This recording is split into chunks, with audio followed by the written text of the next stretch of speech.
ને વરસાદે તો પથ્થર ખાંડી છે ભાઈ. હમણાં ઘડીક પહેલાં જ છાંટા આવવાનું ચાલુ થઈ ગયું હતું ને અત્યારે કેટલી જગ્યાએ તો વરસાદ બહાટી બોલાય. વાતાવરણ જુઓ તમે એક ફેરું, હાવ એટલે હાવ વાતાવરણ ખરાબ છે. હલરી આવી ગયું છે અહીંયા. એકવાર વરસાદ આવો થઈ ગયો, પવન છે અને જીરું જો નીકળી જાય તો સારું, અને અતિ પ્રમાણમાં ઢાઢું જીરું પડે છે. હાલો દોસ્તો, જય માતાજી ને જય શ્રી રામ. બધાને સ્વાગત છે તમારું નાના ખેડૂતના નાના વ્લોગમાં. તો આજે આપણે બીજા નવા જ ખેતર અંદર જીરું ઉપાડવાનું ચાલુ કરી નાખ્યું છે. કાલે એક ખેતર અંદર ઉપાડ્યું હતું જીરું, અને એની ખેતરનું આપણે જીરું કાઢી નાખ્યું હતું અડધું, અને અડધું બાકી હતું એને આજ કાઢવાનું છે ને. તો પહેલાં એક બીજી વાત કરું કે આજે વરસાદની ફૂલ આગાહી છે, અને અમુક જગ્યાએ ગુજરાત અંદર વરસાદ પડી ગયો છે બરાબર, અને ચાલુ છે હજી. અને આપણે અત્યારે તો જો કંઈક વાતાવરણ ખુલ્લું થઈ ગયું, પણ સવારમાં અતિ પ્રમાણમાં વરસાદ અંધાર્યો હતો, એમ જે વરસાદ આવવાની શક્યતા હતી. તો આપણે જો જીરું લેવાનું આજ ચાલુ કરી નાખ્યું છે. તો આપણા જે ઓયડી પાછળનું જે ખેતર છે એની અંદર અત્યારે જો દાડી આવી ગયા. હું તમને આગળ અહીંયા જઈને જીરું બતાવી દઉં કેટલું લેવાનું છે. લગભગ આજ તો અડધા ઉપર લેવી જાય છે અને કાલ લેવી જાય છે, એટલે 2 દિવસ અંદર આખું ખેતર પતી જાય છે. અને આના પછી આપણે ગામ વચ્ચે એક ખેતર છે એ એક જ રીશે, એટલે આજ આપણે હલરે આવવાનું છે. અડધું જે જીરું પીળું છે એ કાઢવાનું છે, અને આની અંદર અત્યારે દાડી આવ્યા છે અને થોડા ઘણા અમે છે. તો 4-5 પારિયાના માણા છે અને ઉપાડવાનું ચાલુ છે સવારનું. તો હાલો હું તમને લઈ જાઉં અહીંયા, અને આપણે જીરું ઉપાડવાનું કરી દઈએ ચાલુ. તો વ્લોગ તમે કન્ટિન્યુ જોતા રહીજો. કેટલા કુંજા કે કેટલા શેરા થાય અને કેવું જીરું એ હું બધું તમને વ્લોગમાં બતાવીશ. અને જીરું કાઢી ત્યારે એમાં કેટલા મણ જીરું થાય, કેટલા બાજકા જીરાના ભરાય, એ બધું હું તમને વ્લોગ અંદર બતાવવાનો. તો વ્લોગ તમે કન્ટિન્યુ જોતા રહીજો.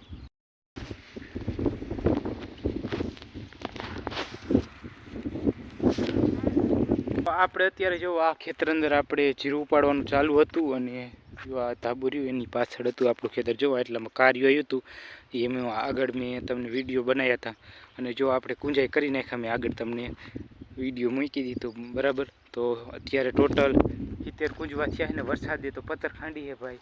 હમણાં ઘડીક પહેલાં જ છાંટા આવવાનું ચાલુ થઈ ગયું હતું ને અત્યારે કેટલી જગ્યાએ તો વરસાદ બહાટી બોલાવે. તમારે વરસાદ છે કે નહીં આજ કોમેન્ટ કરીને આપજો બરાબર. તો હવે આપણે એક જગ્યાએ થોડુંક જીરું કાલ કાઢ્યું હતું ત્યાં રહી ગયું છે, એ જીરું કાઢવાનું છે.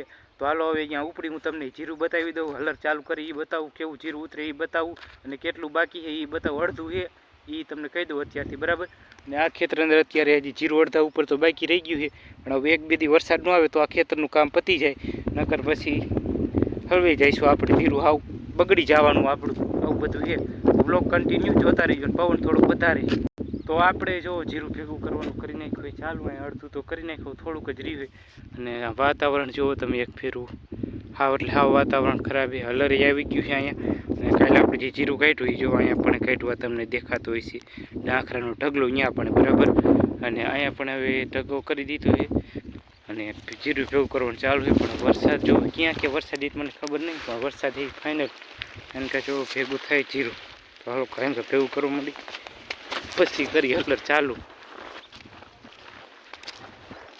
તો જીરું આપણે ભેગું કરી નાખ્યું ને 1-2 ગાંઠી જેવું છે, અને જીરું થોડુંક ઢાઢું છે. પણ હવે ઓમ નથી લીધું, ઓમ ઠારના લીધે ઢાઢું જીરું છે.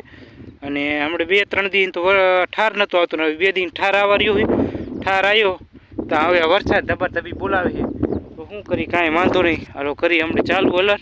અને અત્યારે થોડુંક જીરું ઢાઢું છે એટલે થોડુંક કેવરાવશે ખરું, પણ નહીં કાઢી તો જો વરસાદ આવ્યો ને તો આ બધા આપણે કુંજા અને શેરાની બધું ફરીથી વીખવું પડશે, અને જીરું બગડે એ અલગથી બરાબર. તો હાલો કરી જીરું કાઢવાનું ચાલુ. તમે કન્ટિન્યુ વ્લોગ જોતા રહીજો. આપણું હલરે આવી ગયું છે, અને અત્યારે હલરવાળાને એટલા ફોન આવે છે. આપણું જ હલર છે પણ વરથી અત્યારે બહુ આવે છે, કારણ કે 2-3 દિવસની તો અતિ પ્રમાણમાં હલર હાલે રાતની દી બરાબર. તો અમને કરી દઈ ચાલુ હલર, અને ઢગો થઈ ગયો એવી મોટો થઈ ગયો. આમ ફરતી બાજુ તમને બતાવી દઉં.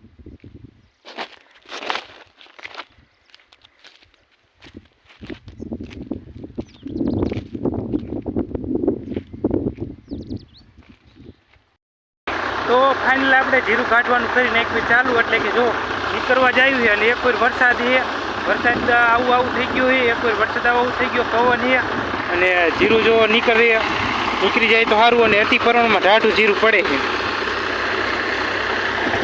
તો તમને બતાવી દઉં કેવું જીરું નીકળે બરાબર.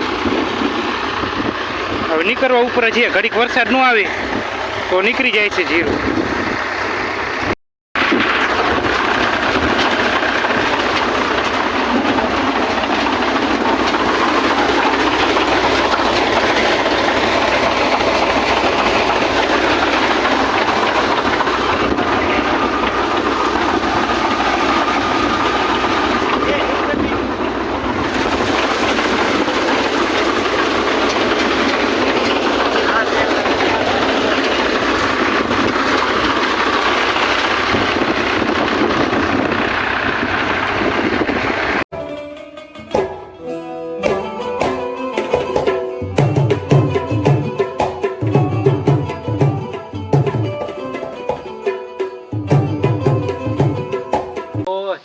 કાઢી લીધું ફાઇનલ, અને થોડો વરસાદ ચાલુ હતો પણ હવે કાઢી લીધું છે. અને પહેલી ફેરું આપણે કાઢ્યું ત્યારે 15 ઉડિયાના બાચકા ભરાણા હતા, અને અત્યારે કાંઈક 17 બાચકા ભરાણા છે.